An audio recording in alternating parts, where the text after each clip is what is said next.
Untuk mengulas prospek bisnis dan investasi di asuransi milik BUMN, saat ini telah hadir di studio CNBC Indonesia Direktur Utama PT Asuransi BRI Life atau BRI Life Iwan Pasila. Pak Iwan, apa kabar? Kabar baik, Mbak. Senang bisa Baik. ketemu kembali ya. Iya, senang bisa datang ke Ya, studio CNBC Indonesia ya Pak Iwan. Pak Iwan, kalau kita melihat Indonesia yang sudah melalui ulang tahun ke-78, lalu bagaimana potensi Indonesia untuk bisa menjadi negara maju kalau menurut Bapak? ya memang kalau kita lihat Indonesia ini kan punya potensi besar gitu ya untuk bisa maju dan mandiri. Penduduk kita sangat banyak. Ini nggak dimiliki oleh banyak negara. Di samping itu potensi maju harusnya bisa semakin besar. Karena kalau kita meningkatkan kompetensi yang baik, harusnya itu bisa meningkatkan gitu ya potensi untuk maju. Nah di asuransi jiwa kami melihat bahwa eh, ada kontribusi positif dari asuransi jiwa untuk bisa membuat masyarakat itu punya peace of mind gitu ya. Jadi mereka tidak perlu terlalu banyak pusing mengenai risiko-risiko jiwa yang melekat gitu ya di dalam kehidupan mereka, tapi mereka bisa fokus.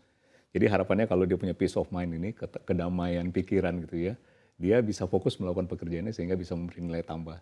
Nah itu menurut saya fokus utama dari perusahaan asuransi jiwa. Baik, dan ini juga yang nantinya akan menjadi cara bagi Betul, asuransi dari BRI Life untuk bisa betul. berkontribusi secara ekonomi. Ya betul Mbak, karena memang selain produk-produk yang kita tawarkan gitu yang memberikan peace of mind, memang yang perlu kita perhatikan adalah pengelolaan di belakang. Setelah itu bagaimana kita mengelola asetnya gitu ya, bagaimana kita mengelola layanan, bagaimana kita memberikan layanan yang memudahkan nasabah gitu, sehingga mereka melihat ada untungnya, ada mendapatkan proteksi asuransi ini. Baik, lalu sejauh ini seperti apa evaluasi perusahaan terhadap kinerja perseroan hingga semester 1 2023 ini?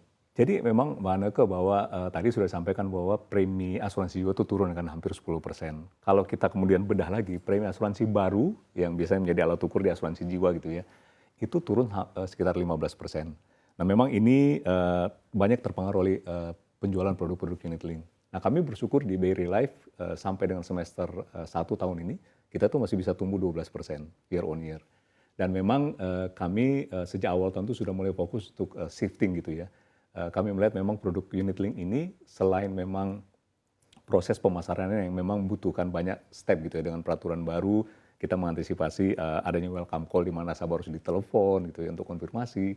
Kemudian loading buat tenaga pemasaran yang memang terbatas gitu ya. Ini kami melihat memang potensi ke depan akan menjadi sulit sehingga di awal tahun ini kita shifting ke produk-produk yang proteksi. Dan ini memudahkan kami untuk melakukan penetrasi karena setelah kami lihat produk proteksi ini memang sesuai dengan segmen nasabah yang ada di Bank BRI. Jadi itu yang membuat kami sampai dengan Juni masih bisa tumbuh 12% year on year. Baik, apakah produk-produk proteksi ini juga menjadi produk yang akan menjadi tulang punggung atau Ya. memiliki ekspektasi paling tinggi hingga akhir 2023? Ya, kami memang melihat proses pemasarannya sekarang ini kita melihat melalui segmen gitu ya Mbak. Jadi di Bank BRI sendiri segmen nasabah itu kan ada segmen mikro gitu kalau kita bagi besarnya, kemudian ada segmen retail di atas dan ada segmen prioritas gitu ya private. Untuk segmen mikro sekarang kita melihat memang pure protection itu menjadi kebutuhan. Dan memang kita coba mendesain produknya supaya produknya ini memang menjadi mudah diakses oleh nasabah, tapi juga ketika mereka mau klaim itu nggak terlalu banyak proses gitu ya.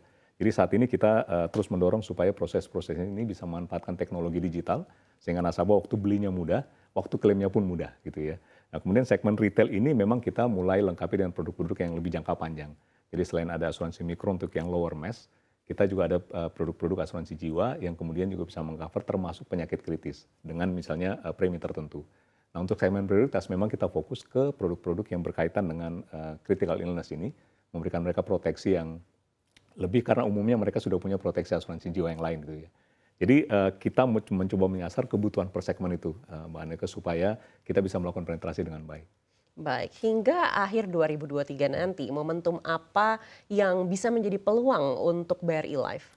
Ya, kami memang melihat bahwa kondisi perekonomian yang sedang pulih ini gitu ya, itu salah satu hal yang kami harapkan bisa membantu karena dengan ekonomi semakin pulih, meskipun ada fluktuasi gitu ya, ini kapasitas beli nasabah menjadi naik. Jadi ada peluang untuk kita bisa memasarkan produk-produk dengan premi yang sedikit lebih tinggi supaya mereka bisa mendapatkan proteksi yang lebih baik. Nah, kami juga melihat bahwa memang sekarang ini pengelolaan asuransi itu harusnya semakin detail dan semakin hati-hati gitu ya, terutama dalam mengelola aset.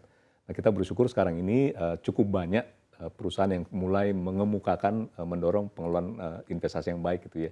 Jadi harapannya kalau kita bisa penetrasi nasabah sesuai produk gitu ya, kita bisa mendapatkan premi yang baik, kemudian pengelolaan investasi yang baik, harusnya itu bisa cukup untuk membayar klaim nasabah pada saat muncul dan kita bisa membayarkan dengan lebih cepat gitu ya. Nah, ini hal-hal yang kami lihat perbaikan ini yang harusnya bisa membantu kami di BRI Life itu untuk bisa melakukan penetrasi dan meningkatkan kapasitas kami.